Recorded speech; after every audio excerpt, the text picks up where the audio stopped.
Hola, ¿qué tal? Bueno, vamos a empezar otro vídeo de preguntas y respuestas. Ya sabéis que si queréis ayudarnos, por favor, si no estáis suscritos, darle a la tecla de suscripción.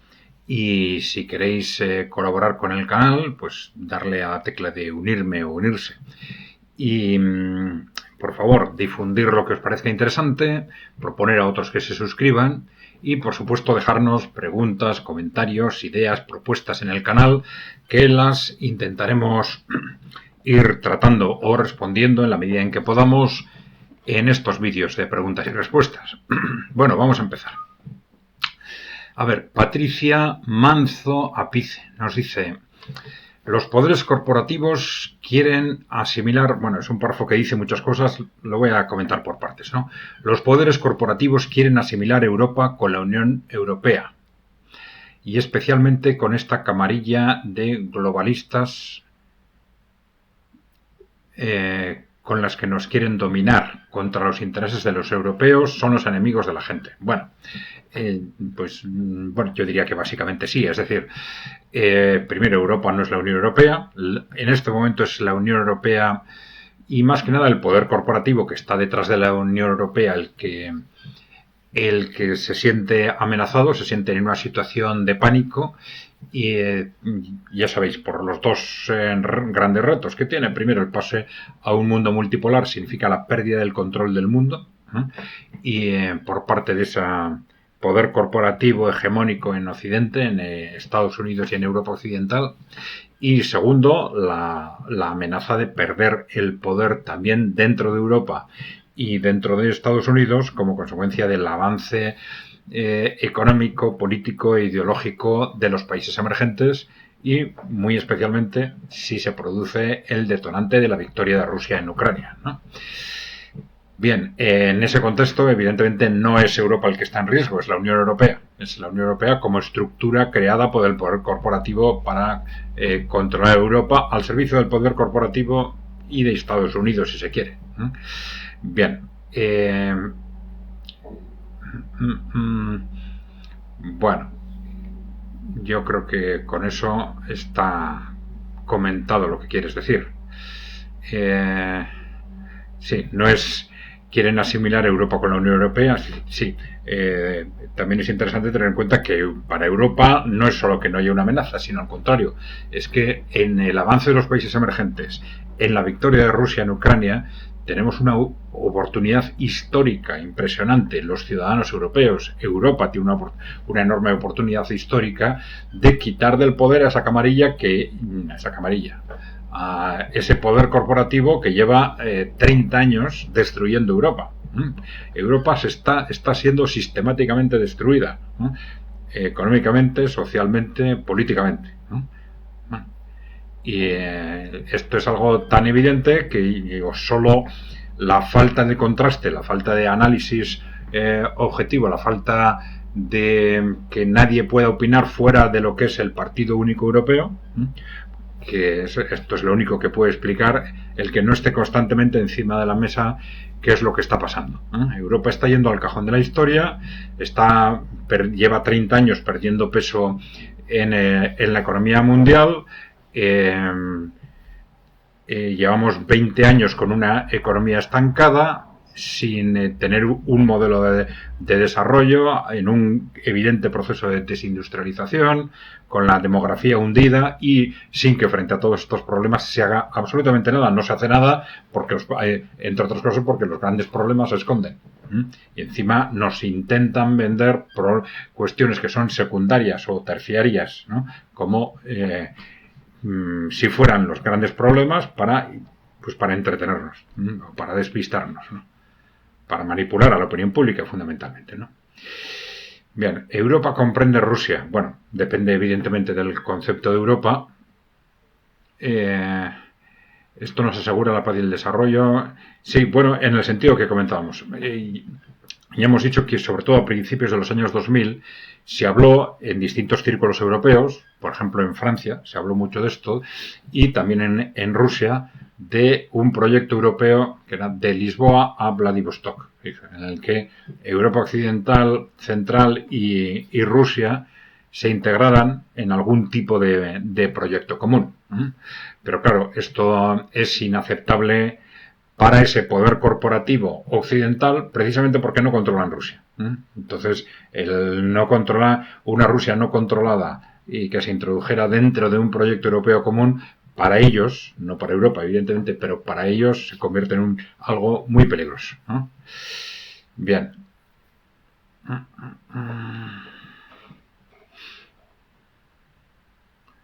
Vamos a ver.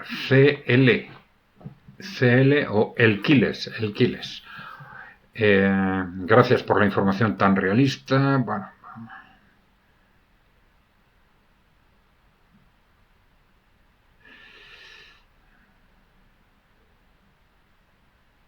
Bueno, dice, está cuestionando los medios.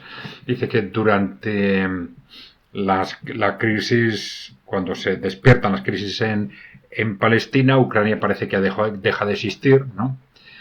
Que bueno, que los medios siguen las narrativas que crean sus dueños. Bueno, evidentemente el tema de los medios es clave, ¿eh? Y es clave, bueno, siempre lo ha sido, ¿no? Desde que aparecen ya los periódicos impresos, ¿no? Siempre lo ha sido como un instrumento para manipular la opinión, ¿no? Pero claro, esto se volvió un auténtico desastre, ya lo hemos dicho, a partir de los años 90. Hay un fenómeno de concentración de los grandes medios, por un lado en muy pocas manos, los grandes medios occidentales. Por otro, también fue importante seguramente la privatización de medios públicos como televisiones, que pasaron también a manos de dependencia directa de las grandes corporaciones. Y con esto se produce digamos, casi un monopolio, un oligopolio de control de la opinión pública, añadiendo también la industria cultural, que ideológicamente tiene una gran importancia, ¿no? Los mensajes continuos que nos lanzan, cuando digo la industria cultural, bueno, fundamentalmente Hollywood, ¿no? Pero no es evidentemente exclusivamente Hollywood. Las grandes corporaciones controlan esta industria cultural y deciden qué tipo de mensajes se lanzan o no se lanzan en las películas, etcétera, ¿no? Y esto es lo va creando ideología, va creando opinión pública. Pero bueno, al final, entre unos y otros instrumentos, también con el control de los líderes políticos, etcétera, ¿no? Pues consiguieron crear esa opinión pública única a partir de los años 90, ¿no? Y hacer desaparecer lo que en teoría eran izquierda, derecha o centro. Se siguen utilizando las palabras, pero al final están todos dentro de ese partido único europeo, que ya sabéis que es globalista y atlantista en lo geopolítico, es neoliberal en lo económico y es posmocapitalista en el ámbito sociocultural.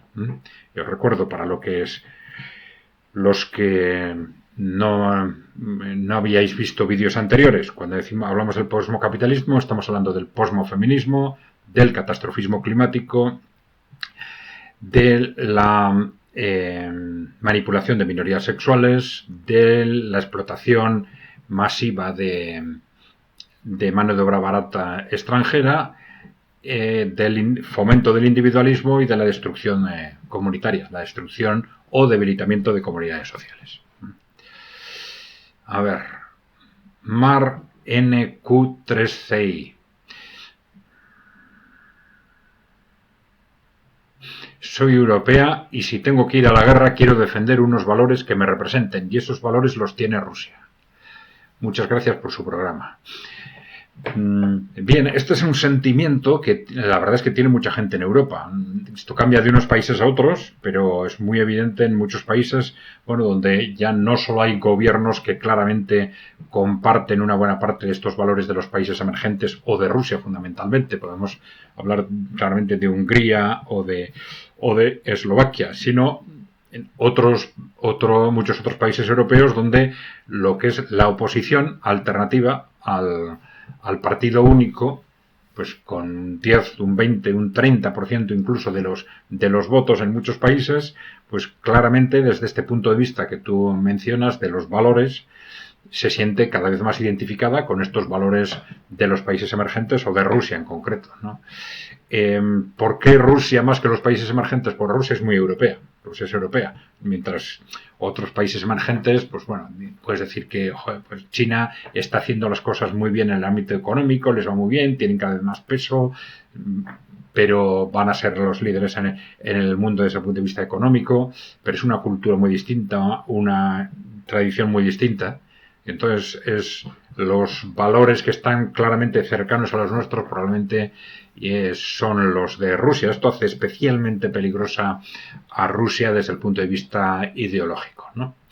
Entonces, sí, lo que decía, claramente los que se posicionan desde el punto de vista de valores en contra de los valores del posmocapitalismo, pues se sienten claramente identificados con los que los cuestionan. Los países emergentes y en desarrollo en general no aceptan los valores del posmocapitalismo y por eso la gente cada vez más, al rechazar estos valores que son absurdos, ya sabéis que hemos dicho más de una vez, son absurdos y son destructivos y probablemente en el momento en que entran en crisis estos probablemente se va a disolver muy rápidamente. Hemos hablado según de qué estemos hablando, de 3, 5, 10 años. Y estamos hablando tanto del posmofeminismo como del catastrofismo climático, de la manipulación de minorías sexuales, de la explotación masiva de migrantes. Todo esto probablemente va a desaparecer, se va a derrumbar en muy pocos años. Ya digo, porque es algo tan absurdo y tan destructivo que se ha mantenido porque nadie dice nada. Todo el mundo se calla, pensará lo que sea, pero nadie se atreve a hablar, pero en el momento en que la gente empieza a atreverse a hablar, esto se va a derrumbar muy rápidamente.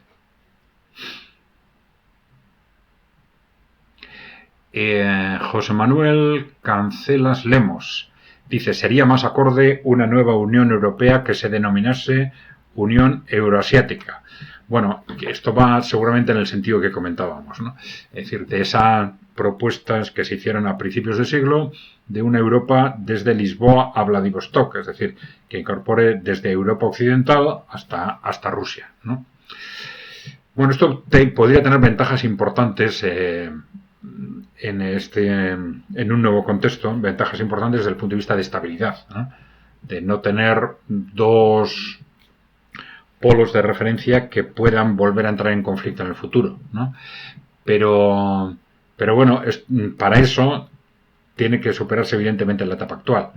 Y esto supone, claro, deshacer la Unión Europea, que esto probablemente va a suceder a partir de la victoria rusa en Ucrania, caerá la OTAN y con la OTAN caerá probablemente la Unión Europea, si no inmediatamente en unos pocos años, y a partir de ahí construir una nueva Europa, una nueva Unión Europea Occidental, y ese será el momento en el que si conseguimos apartar del poder a esa élite corporativa que está destruyendo Europa desde hace 30 o 40 años, pues entonces pues quizás podemos decidir si para todos es mejor una Europa occidental que se estructure, que se organice por sí misma, o una Unión Euroasiática como propone José Manuel, ¿no? Que podría tener sentido desde ese punto de estabilidad y complementariedad también económica, geográfica, etcétera. A ver, Jorge Cardoso, es un párrafo largo, crítico, ¿no?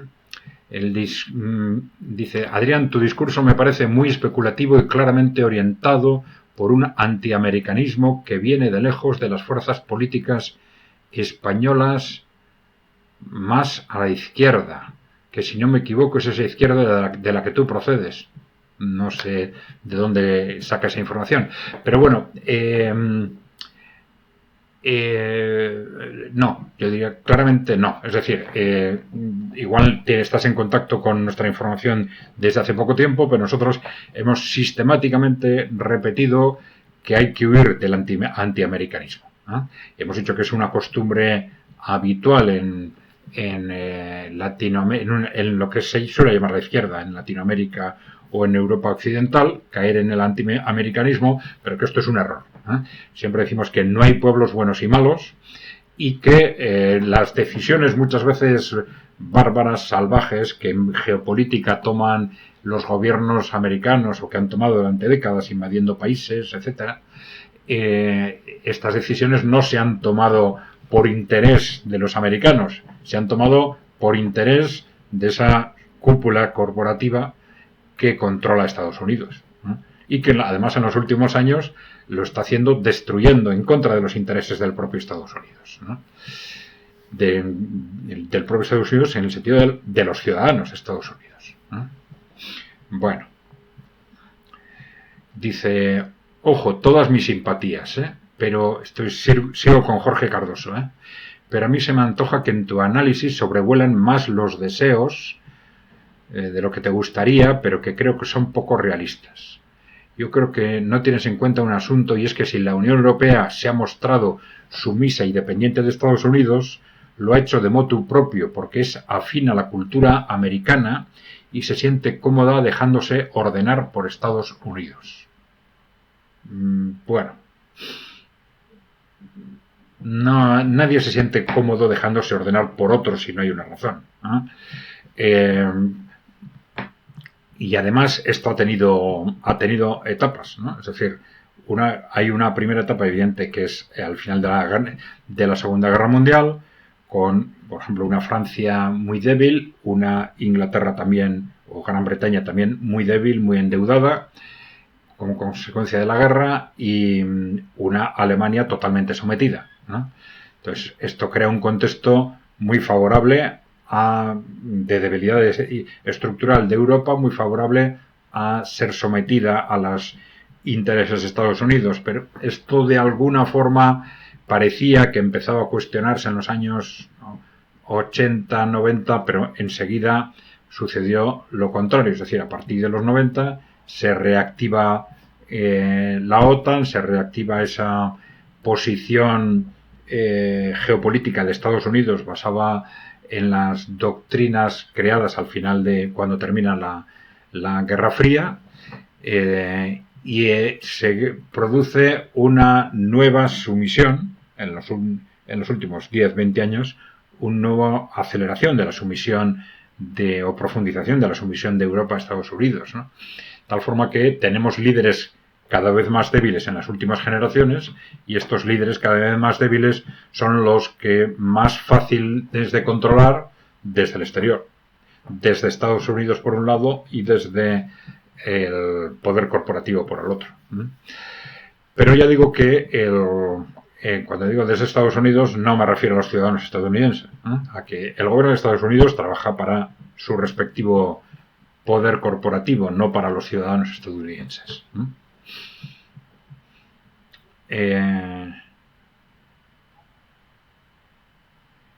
Por mi experiencia de vida, creo que la mayor parte de los españoles son muy proamericanos y los antiamericanos son minoría. Bueno, yo sí creo que es cierto esto. Es decir, y esto está muy relacionado con la industria cultural. Es decir, con Hollywood fundamentalmente. Las películas que vemos constantemente en la televisión, en el cine, son fundamentalmente norteamericanas, nos dan una imagen de Estados Unidos que acaba haciéndosenos familiar de una forma o de otra, ¿no? Y evidentemente esto hace que nos sintamos culturalmente identificados con la cultura americana. Yo creo que esto es algo evidente y natural, ¿no? Y bueno, estás dividiendo pues eso entre proamericanos y antiamericanos, cuando ya digo que creo que no es esta la cuestión, ese antiamericanismo creo que eso es un error, es un error clave.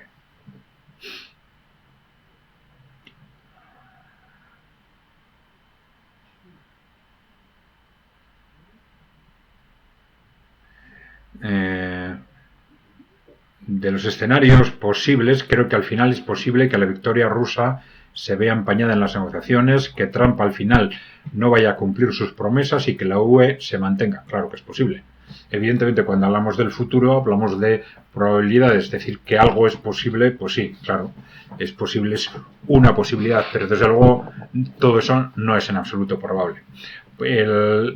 La cuestión de fondo es el avance continuado de los países emergentes, y la debilidad, que no es solo una debilidad frente a los países emergentes, sino es una debilidad interna creciente de Europa y de Estados Unidos, con el hundimiento demográfico, una economía que no funciona, el endeudamiento creciente, crisis social, etcétera, ¿no?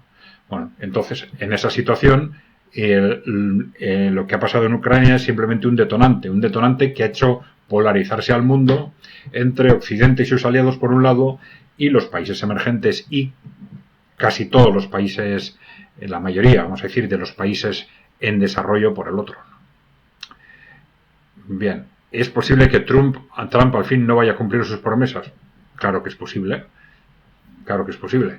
Es una de las dos opciones que hay que plantearse ahora. Durante estos meses vamos a oír constantemente Trump va a hacer esto, Trump va a hacer otro, Trump va a hacer lo de más allá. Pues puede ser que sí y puede ser que no. Hay que esperar, sobre todo los primeros meses, teniendo en cuenta todas las contradicciones que hubo en el primer mandato de Trump, sabiendo eso sí que ahora la situación es distinta porque entonces Trump no controlaba ni siquiera su partido, ahora controla su partido, pero en lo que se llaman ellos el estado profundo de Estados Unidos y el poder corporativo es algo impresionante. Entonces simplemente el cambio de presidente tiene pues puede dar un margen relativo, vamos a ver, salvo que tenga apoyos muy fuertes para hacer lo que decía al principio, que no sé si ahora lo está diciendo, que era lo de drenar el pantano, ¿no? Decía, vamos a drenar el pantano, haciendo referencia a Washington, a Wall Street, vamos a drenar el pantano, y no lo hizo. No lo hizo, ¿no? Entonces, ahora tendría que hacerlo para que su política fuese coherente con lo que inicialmente decía. Vamos a ver. Vamos a ver.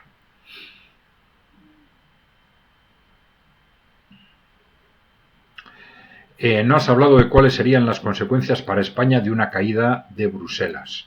Bueno, caída del euro, tener que volver a la peseta, empobrecimiento radical, ¿por qué? No. Todos los cambios, por supuesto, depende de cómo se hagan. Pero claro, según ese planteamiento, cualquier cambio político, si se hace de forma caótica, pues puede generar problemas, evidentemente. Pero bueno, se puede hacer de muchas formas, ¿no? Pero los riesgos, el empobrecimiento ya se está produciendo, ¿no? Los riesgos de ruptura interna están sobre la mesa de todas formas, ¿eh? Tenemos una economía estancada, no ahora, ya digo, ahora está estancada de forma clarísima, pero con un crecimiento anual de la renta per cápita inferior al 1%, eso es estancamiento, y estamos estancados desde hace 20-25 años, ¿eh? Esto que esté claro, y así todo con un nivel de sobreendeudamiento creciente, ¿eh? Que es una amenaza para un lastre para el crecimiento futuro, ¿eh? Además del hundimiento demográfico, y además problemas sobre los cuales, gracias a esta élite que es la Unión Europea, pero también son los responsables de los distintos gobiernos, pues no se hace nada para resolver los problemas estructurales, ¿no? Entonces, si no resolvemos eso, pues evidentemente las cosas van a ir cada vez a peor. Hay que resolverlo, y eso requiere una nueva estructura en Europa, probablemente.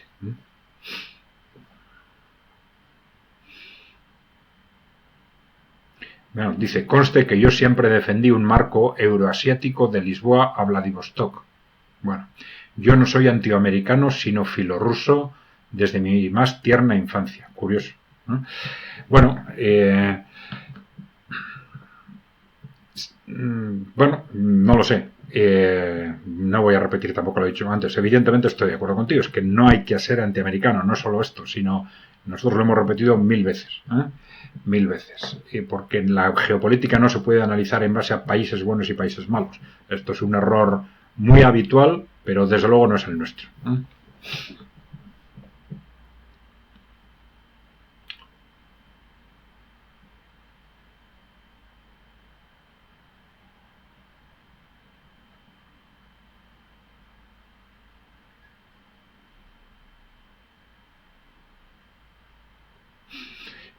Pablo Beunza está haciendo una crítica a un comentario, a otro comentario, ya no tengo bien localizado a cuál.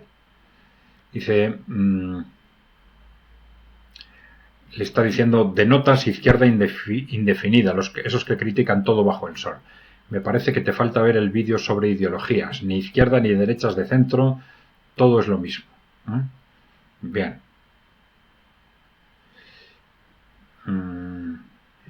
Sí, bueno, los que... igual merece un comentario para los que no hayáis oído vídeos anteriores, ¿no? O visto vídeos anteriores, ¿no?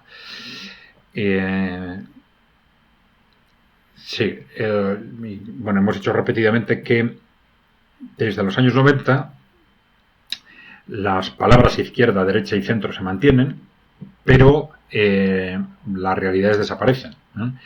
En la práctica, todos esto, lo que eran distintas ideologías, se mantienen todas dentro de lo que nosotros llamamos el partido único. Mantienen las palabras izquierda, derecha, centro, pero todos se sitúan, ya hemos dicho, en el ámbito socioeconómico del neoliberalismo, en el ámbito sociocultural del posmocapitalismo y en el ámbito geopolítico del atlantismo globalismo.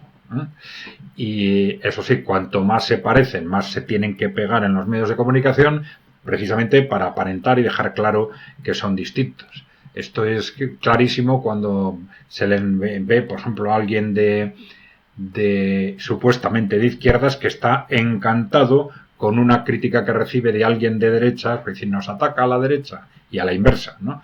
Nos ataca a la izquierda. Bueno, pues en realidad se pegan por cuestiones secundarias, terciarias, pero están de acuerdo en lo fundamental, en lo que es fundamental, evidentemente, ¿para quién? Para los que les controla, para esas grandes empresas, para ese poder corporativo que controla Europa y Estados Unidos. Veo que era un comentario sobre Jorge Cardoso. Le vuelve a responder Jorge Cardoso a Pablo Beunza. Dice: yo no comulgo con la ideología dominante ni con el partido único. Soy contrario al posmocapitalismo del que habla Adrián.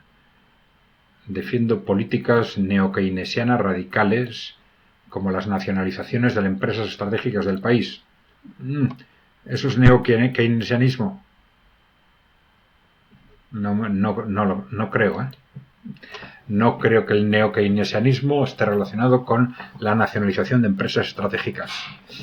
Bien, hace años que no voto, pero no tengo claro qué sería peor, pues si los...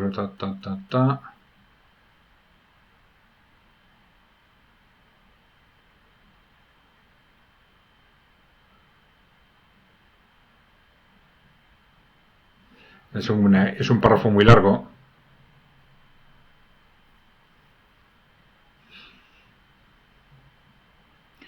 Bueno, el que viene a decir que lo que por un lado lo que le gustaría, que Rusia triunfase en el pulso con Estados Unidos, pero luego dice que no cree que esto vaya a pasar, tal. Bueno, no vamos a repetir lo que ya hemos dicho antes, ¿no? Aníbal Amarilla nos dice: Bruselas debe de desaparecer, es un invento de los ingleses, como lo es Bélgica. Su capital, Bruselas, fue creada como estado tapón a Francia. Es claro que tiene que desaparecer Bruselas institucionalmente. Bien, bueno, ya hemos hecho nuestra opinión. Europa tiene por un lado, una larga tradición común, histórica común, o aspectos culturales comunes si se quiere, aunque históricamente ha sido también de luchas entre nosotros, evidentemente, pero eso ha pasado en todas partes, ¿no? Y por otro lado, los países europeos son probablemente demasiado pequeños desde el punto de vista de un análisis global del mundo, ¿no? Entonces puede tener sentido, lo tiene probablemente, que Europa tenga estructuras comunes, ¿no? Por lo menos en el ámbito económico. Yo creo que hay una cierta satisfacción con el concepto de mercado único en general, ¿eh? Pero sobre todo en cara a relaciones exteriores o quizás a defensa, ¿no? Pero otra cosa es a través de qué estructuras, ¿no? Bueno, tampoco pasa nada porque la sede esté precisamente en Bruselas. No creo que tuviera que ser eso en sí mismo un problema, ¿eh? Pero bueno, entiendo que, como tú dices, Bruselas tiene que desaparecer institucionalmente. Probablemente las estructuras actuales no van a servir, ¿eh? Va a ser necesario crear estructuras nuevas. Aníbal Amarilla dice: el mejor negocio para Europa es el mismo que para Alemania y Rusia, que ambas se acerquen y promuevan nuevas alianzas germano-rusas. Bien, sí, ya sabéis que la separación entre Alemania y Rusia siempre ha sido un objetivo estratégico normalmente de los poderes anglosajones, ¿no? También de Francia, ¿no? Claro. Pero que ambas se acerquen, porque esto en este momento podría ser clave para la construcción de ese eje euroasiático, ¿no? No que ambas se acerquen, Alemania y Rusia, frente a otros, sino que al acercarse a Alemania y Rusia, esto acerque a Europa Occidental y Rusia, y esto podría ser la base de ese, desde Lisboa a Vladivostok, de ese eje euroasiático de que se hablaba a principios de los años de la primera década de este siglo.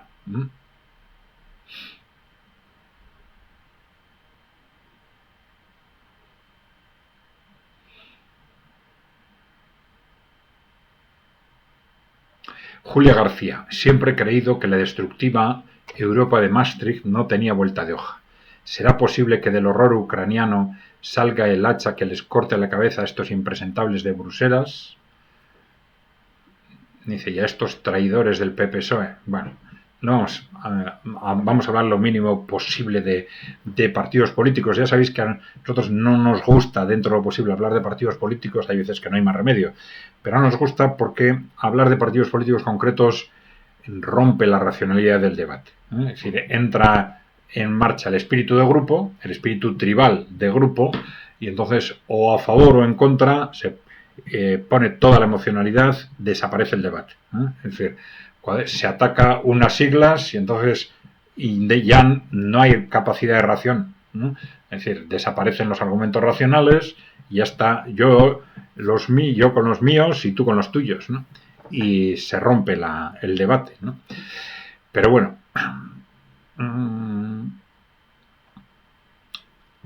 ¿será posible que del horror ucraniano salga el hacha que les corte la cabeza a estos impresentables de Bruselas? Yo es que creo que es lo que va a pasar. Es decir, la victoria de Rusia en Ucrania no es que lo crea yo, es que es lo que creen ellos. Este es un tema clave, ¿no? Es decir, ese pánico que existe en Bruselas, pero que existe en Estados Unidos y en los poderes corporativos que controlan Europa y Estados Unidos, es el que les está llevando a considerar inaceptable esa victoria de Rusia en Ucrania y hacerlo absolutamente todo para que Rusia no gane, ¿no? Bien, entonces lo que probablemente va a ocurrir es que Rusia, salvo que tengamos un contexto de guerra mundial, cuyas consecuencias pueden ser imprevisibles, Rusia probablemente va a ganar ya está ganando, va a ganar en Ucrania, porque lo que está pasando en esa incursión en Kursk, es más que nada una distracción, pero que, salvo éxitos inmediatos que no han conseguido, pues al final es una sobreextensión del frente, que es lo que les interesa a los rusos, y no les interesa en ningún caso a los ucranianos, con lo cual solo están acelerando el proceso, ¿no? Rusia va a ganar en Ucrania, y una vez que gana en Ucrania, esto va a hacer disparar la influencia política e ideológica de Rusia y de los países emergentes en Occidente y sobre todo en Europa Occidental, ¿eh? Y esto yo creo que se va a ver enseguida, ¿eh? Y esta va a ser la base que va a hacer que va a cuestionar primero la OTAN y luego la Unión Europea, ¿eh? Y ya dijimos, esto va a pasar con dos velocidades, dependiendo de si una nueva presidencia de Trump colabora en ese proceso o no colabora. Si colabora va a ser más rápido, ¿eh?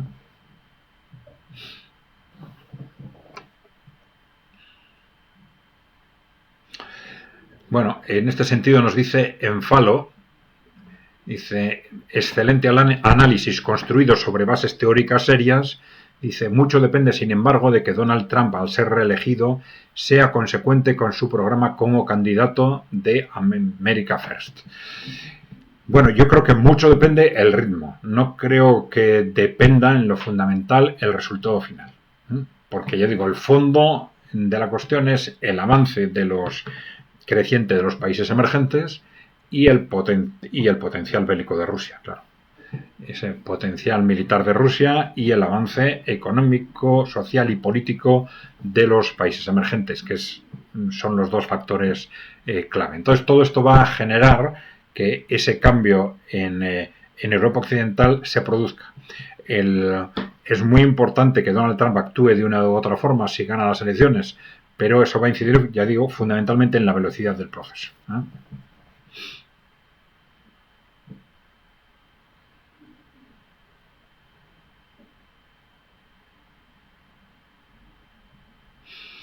Julio Miranda Delgado. El programa laborista del Reino Unido habla de nacionalizar trenes, nacionalizar el agua, empresa estatal de energías renovables y otras iniciativas.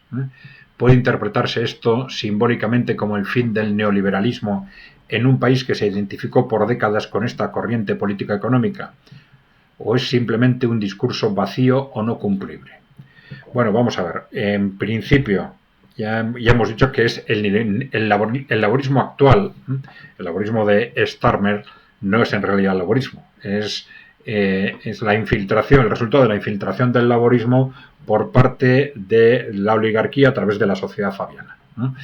Que algo que se lleva produciendo en el laborismo desde fines del siglo XIX. La sociedad fabiana se crea para eso, para infiltrar el laborismo. Entonces, en el laborismo están las corrientes, vamos a decir, más obreristas, sindicales, por un lado, y por otro lado, las dependientes de intereses corporativos, como la sociedad fabiana, y estas dos corrientes han estado en pugna durante mucho tiempo. Bien, evidentemente Corbyn estaba relacionado con esa corriente obrerista sindical, y Starmer, los líderes actuales, están relacionados con esa élite oligárquica. De hecho, bueno, nada más empezar el gobierno, pues bueno, ya están apuntando desde un punto de vista geopolítico, claramente a los intereses de esa élite oligárquica. Están retomando ese papel del Reino Unido como la potencia más belicista y más agresiva dentro de la OTAN, más que Estados Unidos, en la medida en que pueden, claro, pero intentando siempre influir sobre los demás, etcétera, ¿no?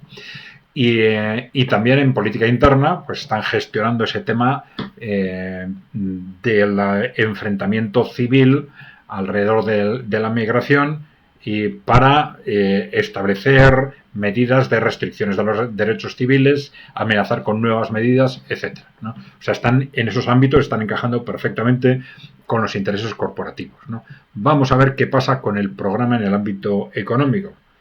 Sin salirse del neoliberalismo, los laboristas suelen tener matices sobre los conservadores. Ahora estamos efectivamente en un momento clave desde el punto de vista del modelo económico, porque, por ejemplo, el neoliberalismo, que es el modelo económico que tenemos desde los años 80, que no se enfaden los liberales, que no les gusta utilizar la palabra neoliberalismo, pero bueno, que le llamen como quieran, con otra palabra. Bueno, pues ese modelo está en crisis desde hace tiempo. Las propias multinacionales, ese modelo que antes criticaban, digamos, solo los críticos del sistema, ahora ya hace años que las propias multinacionales admiten que no puede dar mucho, que es un modelo agotado, que hace falta otro modelo.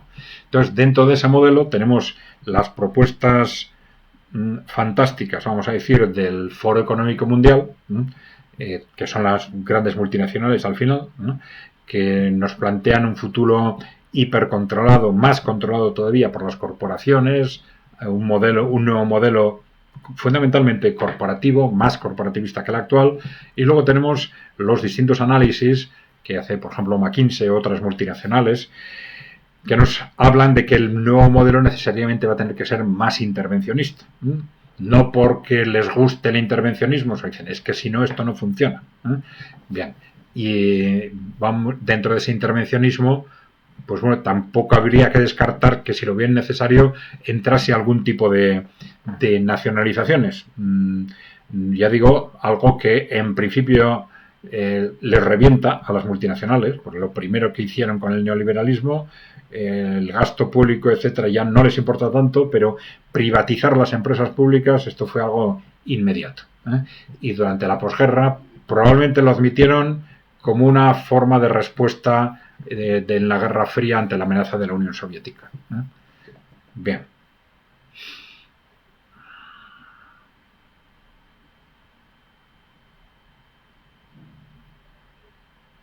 Ana Castillo nos dice unas reflexiones sobre lo que acontece, que nos iban a pensar que todos los parámetros que se pueden dar están sobre la mesa.